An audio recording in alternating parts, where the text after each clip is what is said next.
हे guys, hi, नमस्कार, welcome to my YouTube channel. मैं रूपाली आप सभी का एक बार फिर से अपने यूट्यूब चैनल में बहुत बहुत स्वागत करती हूं। और आज मैं बात करने वाली हूं अलंकार के बारे में। अलंकार जिसे इंग्लिश में फिगर ऑफ स्पीच बोलते हैं, हिंदी में अलंकार बोलते हैं। और ये अलंकार से कम 2 से 3 क्वेश्चन आपके बीपीएससी टीचर एग्ज़ाम में ज़रूर पूछे जाएंगे, क्योंकि अलंकार क्या है, बहुत ही इम्पॉर्टेंट टॉपिक है। तो आइए चलते हैं इस इम्पॉर्टेंट टॉपिक की ओर और इसके बारे में आपको यहाँ पर हम थोड़ा सा बताएंगे कि क्या होता है अलंकार, अलंकार किसे कहते हैं ये भी बताएंगे, परिभाषा बताएंगे, उदाहरण बताएंगे, अलंकार के प्रकार बताएंगे। तो जो भी लोग बीपीएससी का एग्ज़ाम दे रहे हों, चाहे वो प्री दे रहे हों, चाहे टीजीटी दे रहे हों, पीजीटी दे रहे हों, सभी में हिंदी सब्जेक्ट आएगा। तो हिंदी सब्जेक्ट जो आएगा उसमें बहुत ही इम्पॉर्टेंट जो टॉपिक है अलंकार, तो ये भी आएगा। इसके अलावा बहुत सारे बीपीएससी के प्रैक्टिस सेट्स मैंने बना रखे हैं, आप सभी के लिए हेल्पफुल होंगे। आप हमारे चैनल पर जाकर हमारे वीडियोस को भी वॉच कर सकते हैं। और आपसे सभी से हाथ जोड़कर रिक्वेस्ट है कि प्लीज़ हमारे यूट्यूब चैनल को सपोर्ट करें, सब्सक्राइब करें, वीडियो को ज़्यादा से ज़्यादा लोगों तक शेयर करें। आइए चलते हैं आज की क्लास की ओर। और सबसे पहले जानेंगे कि अलंकार कहते किसे हैं। तो काव्य की शोभा बढ़ाने वाले धर्म को अलंकार कहते हैं। कार्य की शोभा बढ़ाने वाले धर्म को अलंकार कहते हैं। अलंकार का शब्दार्थ होता है आभूषण या गहना। अलंकार का मीनिंग होता है वो आभूषण या फिर गहना। जिस प्रकार आभूषण शरीर की शोभा बढ़ाते हैं, वैसे ही अलंकार के प्रयोग से काव्य में क्या होता है, चमत्कार होता है, सौंदर्य उत्पन्न होता है और आकर्षण उत्पन्न हो जाता है। ये सारी चीज़ें होती हैं अलंकार के होने से। आइए चलते हैं काव्य की शोभा बढ़ाने वाले अलंकार की परिभाषा जानते हैं और सभी जो टाइप हैं उन सभी टाइप के अलंकारों की परिभाषा और उदाहरण सहित जानेंगे। तो सबसे पहले चलते हैं अनुप्रास अलंकार के पास। तो अनुप्रास अलंकार किसे कहते हैं और इसकी परिभाषा क्या है, ये हम जानेंगे। तो सबसे पहले जो अनुप्रास अलंकार की परिभाषा है वो जानते हैं। जहाँ एक ही वर्ड जैसे का, खा, गा, घा, ये सब क्या हैं, अलग अलग वर्ड हैं। तो एक वर्ड यानी पर्टिकुलर एक वर्ड, जैसे अगर हमने का की बात की तो का। फिर यहाँ पर क्या कहता है, आपको समझाने के लिए मैंने बताया कि जहाँ एक ही वर्ड की आवृत्ति का मतलब रिपीटिशन बार बार हो, वहाँ अनुप्रास अलंकार होता है। जहाँ एक ही वर्ड की आवृत्ति बार बार हो, वहाँ अनुप्रास अलंकार होता है। और उसको पहचानने में आपको बहुत ही आसानी होगी, क्योंकि यहाँ एक ही वर्ड कई बार रिपीट होते हैं। जैसे भूरी भूरी भेदभाव भूरी से भगा दिया, यानी यहाँ भा वर्ड को आप देखिए कितनी बार आया है, रा वर्ड को देखिए कितनी बार आया है, भा वर्ड तो कई बार आया, 1 2 3 4 5 6 बार भा आया है। तो यहाँ पर आप ये वर्डों की जो आवृत्ति है उसको आप देखकर यहाँ पर पहचान जाएंगे। यहाँ भा व्यंजन की आवृत्ति होने से अनुप्रास अलंकार है। अनुप्रास के 5 और भेद होते हैं, छेकानुप्रास, वृत्त्यानुप्रास, श्रुत्यानुप्रास, अंत्यानुप्रास और लाटानुप्रास। तो ये 5 तरीके हो गए अनुप्रास अलंकार के भेदों के बारे में ज़्यादा जानने की ज़रूरत नहीं है, क्योंकि इतना अंदर तक नहीं पूछेगा। आइए चलते हैं, अब जानते हैं यमक अलंकार के बारे में। यमक अलंकार के बारे में आपने सुन रखा होगा, हो सकता है बहुत सारे लोगों को पहले से जानकारी हो, लेकिन मैं यहाँ फिर से आपको यहाँ पर बता देती हूँ कि जहाँ एक ही शब्द की आवृत्ति, वहाँ वर्ड की अनुप्रास में हमने वर्ड की बात की थी, बट यहाँ पे हम शब्द की बात कर रहे हैं। ध्यान रखिएगा इस बात को, यहाँ शब्द की आवृत्ति होगी। आवृत्ति तो दोनों जगह हो रही है, बट यहाँ पर शब्द की आवृत्ति हो रही है। जहाँ एक शब्द की आवृत्ति 2 या 2 से अधिक बार, यहाँ ज़्यादा बार नहीं, वहाँ तो कई बार हो सकता था, लेकिन यहाँ 2 या 2 से अधिक बार होती है, परंतु उनका मीनिंग क्या हो, अलग अलग हो, वहाँ क्या होता है, यमक अलंकार होता है। आपका पुराना अपना फेमस कनक कनकते 100 गुनी, मादकता अधिकाय, वा खाए बौराए, नर या पाए बौराए, यानी कनक कनकते 100 गुनी। कनक का मतलब, एक कनक का मतलब होता है सोना, दूसरे कनक का अर्थ होता है धतूरा। तो यहाँ पर चाहे कोई धतूरा पी ले तो वो क्या होता है, बौरा जाता है, या किसी को अधिक सोना मिल जाए तो भी वो क्या होता है, बौरा जाता है। यानी यहाँ कनक शब्द के 2 प्रयोग हुए हैं, दोनों का अर्थ क्या क्या है, भिन्न भिन्न है। पहले का धतूरा, दूसरे का सोना। तो आपको यमक अलंकार अच्छे से समझ आ गया होगा। आगे बढ़ते हैं उपमा अलंकार की ओर। और उपमा अलंकार किसे कहते हैं? उपमा अलंकार जहाँ दो वस्तुओं के बीच समानता का भाव व्यक्त किया जाता है, जहाँ दो वस्तुओं के बीच समानता का भाव व्यक्त किया जाता है, वहाँ उपमा अलंकार होता है।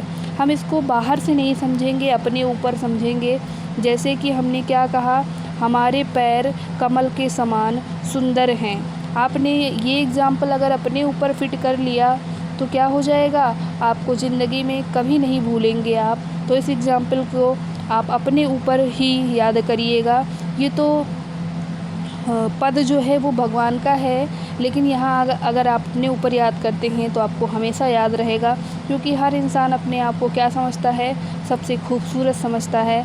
तो यहाँ पर हम वही समझ को लेकर आगे बढ़ेंगे कि हरि पद कोमल कमल से, यानी हमारे पैर जो है वो क्या है, कमल से कोमल हैं। और यहाँ पर ये जो पद्यांश है इसका मीनिंग है कि हरि पद यानी भगवान के जो चरण हैं वो कमल के समान कोमल हैं। तो हम यहाँ अपने आप की तुलना भी करके याद रख सकते हैं। इसको याद करने का एक मैंने माध्यम बताया आपको, ज़रूरी नहीं है कि आप हमारे माध्यम से ही याद करें, आप इसको इसी माध्यम से भी याद कर सकते हैं। बट मैंने एक तरीका आपको याद रखने के लिए बताया, क्योंकि लोग आज के युग में क्या है, सुंदरता को बहुत ज़्यादा वैल्यू देते हैं, इसलिए क्या है। तो यहाँ पर हरि पद कोमल कमल से, तो यहाँ किसकी समानता की गई है, चरणों की समानता कमल से की गई है। आइए आगे चलते हैं श्लेष अलंकार की ओर। और श्लेष अलंकार में क्या कहते हैं, तो जहाँ एक शब्द का एक ही बार प्रयोग होता है, जहाँ एक शब्द का प्रयोग एक ही बार होता है परंतु उसके अर्थ अनेक होते हैं, वहाँ पर क्या होगा, श्लेष अलंकार होगा। यानी शब्द तो एक ही है लेकिन उसके मीनिंग क्या हो गए, 3 हो गए, सबके लिए अलग अलग मीनिंग हो गया। यानी ये क्या है, बिल्कुल उल्टा हो गया। वहाँ आवृत्ति बार बार हो रही थी, यहाँ आवृत्ति तो एक बार है पर उसका अर्थ अलग अलग है और अलग अलग व्यक्तियों के लिए। तो जैसे एग्ज़ाम्पल आपने सुन रखा होगा, रहीमन पानी राखिए, बिन पानी सब सून, पानी गए न उबरे, मोती मानुष चून। तो यहाँ पर कहने का अर्थ क्या है, ये जो पानी वर्ड है इसके 3 अर्थ हैं, चमक मोती के लिए, प्रतिष्ठा मनुष्य के लिए और जल आटे के लिए। यानी कि अगर हम बात करें, रहीम दास जी कहते हैं रहीमन पानी राखिए, यानी पानी रखिएगा भगवान, बिन पानी क्या हो जाएगा, सब सून हो जाएगा। और पानी गए न उबरे, यानी कि पानी अगर नहीं मिलेगा मनुष्य मोती और आटे को तो क्या होगा, ये सब व्यर्थ हो जाएगा, सारा खराब हो जाएगा। तो मोती के लिए क्या है, आपको पानी चाहिए, मनुष्य की प्रतिष्ठा के लिए भी क्या है, तो यानी पानी के यहाँ पर 3 अर्थ हो गए।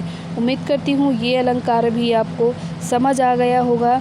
या इसके अलावा एक एग्ज़ाम्पल और आपका तैयार होगा, वो एग्ज़ाम्पल क्या है, तो वो एग्ज़ाम्पल है, सुमिरन को खोजत फिरत कवि व्यभिचारी चोर। आपको ये एग्ज़ाम्पल भी अगर चाहें तो याद रख सकते हैं। आइए चलते हैं हमारे अगले अलंकार की ओर। अगला है उत्प्रेक्षा अलंकार। उत्प्रेक्षा अलंकार में क्या कहते हैं, तो ये अलंकार कहता है जहाँ पर उपमेय में उपमान की संभावना हो जाए वहाँ उत्प्रेक्षा अलंकार होता है। इसमें प्रायः मनु मानो, जनु जानो, निश्चय जैसे शब्द प्रयोग किए जाते हैं। जैसे सोहत ओढ़े पीत पट, श्याम सलोनी गात, मनो नील मणि शैल पर, आतुप परियो प्रभात। यानी सोहत ओढ़े पीत पट, यानी कि जो श्याम सलोने हैं वो पीला पीताम्बर ओढ़े हुए हैं और बहुत ही सुंदर लग रहे हैं। ऐसा लग रहा है मानो नीलमणि जो पर्वत है उस पर क्या है, सूर्य की प्रभात आकर पड़ रही है। यानी मानना है आपको, मनु मानो ऐसे वर्ड आएंगे तो आप क्या लगा देंगे, तुरंत उत्प्रेक्षा अलंकार लगा देंगे। उपमेय में उपमान की संभावना, यानी कि आप देख किसी और वस्तु को रहे हैं और संभावना किसी और की लगा रहे हैं, यानी उसकी छवि को आप मिलाते हैं। किससे, जैसे यहाँ पर भगवान जो कृष्ण हैं उनकी छवि को हमने नीलमणि पर्वत पर सूर्य के पहले जो प्रभात होती है उसको हमने यहाँ पर मन में सोचा, तो यहाँ पर उत्प्रेक्षा अलंकार हो जाएगा। उम्मीद करती हूँ आपको ये समझ आ गया होगा। नीचे यहाँ पर डिस्क्राइब भी किया गया है। श्री कृष्ण पीताम्बर पहने हुए हैं, उनके शरीर पर देखकर ऐसा लगता है कि नील पर्वत पर सूर्य के प्रकाश का जो छटा है वो बिखर गई है। यहाँ पर कृष्ण जो हैं वो क्या हैं, उपमेय हैं। और यहाँ पर उपमान की बात की गई है तो वो है हमारा नील पर्वत पर सूर्य का जो प्रकाश है वो। तो आइए चलते हैं आगे के अलंकार की ओर। अगला अलंकार है हमारा रूपक अलंकार। और रूपक अलंकार क्या कहता है, तो ये कहता है जहाँ उपमेय पर उपमान का आरोप करके उनकी एक रूपता का प्रतिपादन किया जाए वहाँ रूपक अलंकार होता है। यानी उपमेय में उपमान का आरोप लगाया जा रहा है। तो यहाँ पर आरोप कैसे लगाया जाएगा, एक एग्जाम्पल के थ्रू आप समझेंगे। जैसे चरण कमल बंदो हरि राई, यानी चरण जो है ये उपमेय है, कमल उपमान है और इसका आरोप हुआ है, इसीलिए यहाँ पर क्या है कि रूपक अलंकार है। चरण कमल बंदो हरि राई, चरण जो है वो कमल के समान है। किसके समान है, कमल के समान है। यानी चरण को कमल कह दिया गया है, इसका आरोप लगा दिया गया है। तो यहाँ पर क्या हो गया, उपमेय में उपमान का आरोप हुआ, रूपक अलंकार कहलाएगा। अगले अलंकार की ओर चलते हैं, व्यतिरेकक अलंकार। व्यतिरेकक अलंकार बता देती हूँ, ज़्यादा इम्पॉर्टेंट नहीं है, आपको मैं ये क्लास बता रही हूँ इसलिए इसका टाइप सभी टाइप में बताऊंगी, तो इसको हम जल्दी से समझ लेंगे। जहाँ उपमेय में उपमान से बढ़ाकर या उपमेय को उपमान से घटाकर वर्णित किया जाता है वहाँ व्यतिरेक अलंकार होता है। जैसे संत हृदय नवनीत समाना, कहा कविन पै कहन न जाना। यानी संत का हृदय नवनीत यानी नए बच्चे की तरह होता है, नवनीत समाना। तो यहाँ पर ये क्या है कि संत के हृदय को क्या कर दिया गया है, बहुत ही बड़ा करके यहाँ पर बढ़ा चढ़ा कर बताया गया है। आइए आगे चलते हैं अगले अलंकार की ओर। अतिशयोक्ति इम्पॉर्टेंट है। अतिशयोक्ति अलंकार में क्या होता है, जहाँ किसी वस्तु को बढ़ा चढ़ा कर वर्णन किया जाए वहाँ अतिशयोक्ति अलंकार होता है। जैसे कि जब जीवन की है कपि न कोई, कनगरिया की मुंदरी कंगना होए। यानी कि कनगुरिया की जो कानी उंगली में जो हम पहने हैं अंगूठी, वो क्या है, वो क्या हो जाता है, कंगना की तरह हो जाता है। कंगना यानी कि कान की जो हमारी कानी उंगली होती है, जो कनिष्ठिका होती है, उसमें हमने जो अंगूठी पहना वो क्या हो जाता है, कंगन के समान लगता है। तो क्या ऐसा हो सकता है, यानी कोई छोटी चीज़ को बहुत ही बड़ी चीज़ बढ़ाकर बता दिया जाता है, उसका अतिशयोक्ति कर दिया जाता है, तो वहाँ पर अतिशयोक्ति अलंकार होता है। आइए अगले अलंकार की ओर चलते हैं। दृष्टांत अलंकार क्या होता है। दृष्टांत अलंकार जहाँ उपमेय उपमान और साधारण धर्म के बिंब प्रतिबिंब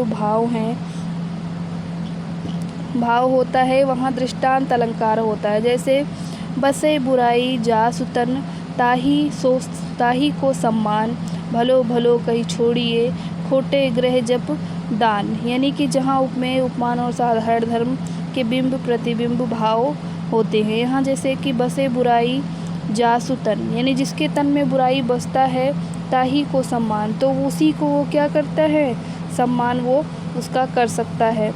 भलो भलो कहीं छोड़िए, और अगर हम भला करके कहना छोड़ दें तो यहाँ पर जो छोटे हैं, ग्रह हैं, जप हैं, दान हैं, इन सभी चीज़ों को क्या है वो छोड़ देते हैं। अगले अलंकार की ओर चलते हैं। विरोधाभास अलंकार। विरोधाभास अलंकार नाम से ही है, जहाँ विरोध ना होते हुए भी विरोध का आभास हो जाए। जैसे या अनुरागी चित्त की गति समझे नहीं कोई, ज्यों ज्यों बूढ़े श्याम रंग त्यों त्यों उज्ज्वल हो। यानी जैसे जैसे बूढ़े हो रहे हैं वैसे वैसे मन में उज्ज्वलता हो रही है, वैसे वैसे भावनाएं बढ़ रही हैं। यानी कि यहाँ कहा गया है कि श्याम रंग अर्थात श्री कृष्ण की भक्ति में मन जितना डुबोएंगे उतना ही अधिक क्या हो जाएगा, उज्ज्वल हो जाएगा। अगला जो अलंकार है वो है वक्रोक्ति अलंकार। और वक्रोक्ति अलंकार क्या कहता है? जहाँ सुनने वाला वक्ता के शब्द के मूल आशय से भिन्न अर्थ लगाता है वहाँ वक्रोक्ति अलंकार होता है। इस अलंकार के दो भेद होते हैं।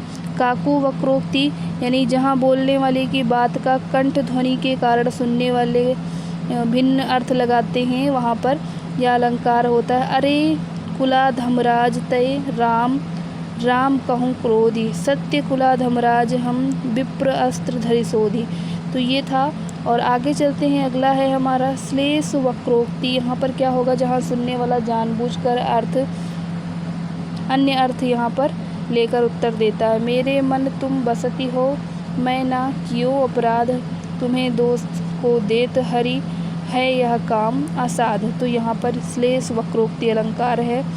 यहाँ पर अगले अलंकार की ओर चलते हैं, अंत्यारस। तो ये बहुत ज़्यादा इम्पोर्टेंट नहीं है, इसको मैं ज़्यादा नहीं बता रही।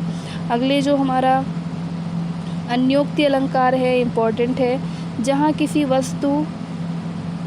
किसी प्रस्तुत वस्तु का वर्णन ना करके उसके समान किसी अन्य वस्तु का वर्णन किया जाता है, अर्थात प्रस्तुत वस्तु का प्रतीकों के माध्यम से वर्णन किया जाए, वहाँ अन्योक्ति अलंकार होता है। जैसे नहीं पराग नहीं मधुर मधु, नहीं विकास इह काल, अली कली ही सौ विंध्यो, आगे कौन हवाल। यानी कि इस पंक्ति में भ्रमर और कली के प्रतीकों के माध्यम से राजा जयसिंह को सचेत किया गया है और इसलिए यहाँ पर क्या है? अन्योक्ति अलंकार है। आगे चलते हैं, लास्ट अलंकार है विशेषोक्ति अलंकार। विशेषोक्ति अलंकार ये कहता है जहाँ कारण के पूर्ण होने पर भी कार्य नहीं होता, वहाँ विशेषोक्ति अलंकार होता है। बरसत राहत छेद वै नैन वार की धार, ने कहूँ मिटत न है तो वियोग की झार। ये था आपका अलंकार। उम्मीद करती हूँ अलंकार की ये क्लास आपको पसंद आई होगी। वीडियो कैसी लगी कमेंट बॉक्स में कमेंट करके ज़रूर बताइएगा। ऐसी ही जानकारी भरी वीडियोस के लिए आप हमारे साथ बने रह सकते हैं। हमारे यूट्यूब चैनल को सब्सक्राइब करिए, बेल आइकॉन भी दबाइए, प्रेस करिए ताकि सभी नोटिफिकेशंस आपको मिल सकें। Thank you for watching. नमस्कार, जय हिंद।